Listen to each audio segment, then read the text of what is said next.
త్రేతాయుగమున ఈ గిరిపైనే తపమునరించెను యాద ఋషి. ధరాతలమ్మున అతని పేరుతో అయినది ఈ గిరి యాదగిరి. ఈ గుహలో వెలసెను ప్రళయ మహోజ్వల జ్వాలా నరసింహుడు.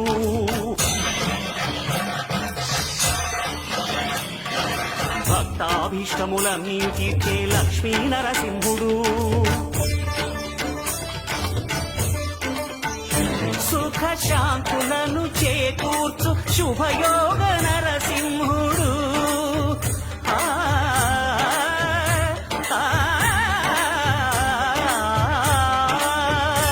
సుఖ శాంతులను చేకూర్చు శుభయోగ నరసింహుడు. నమో నమః నమో నమః నమస్కరించెను నాలుగు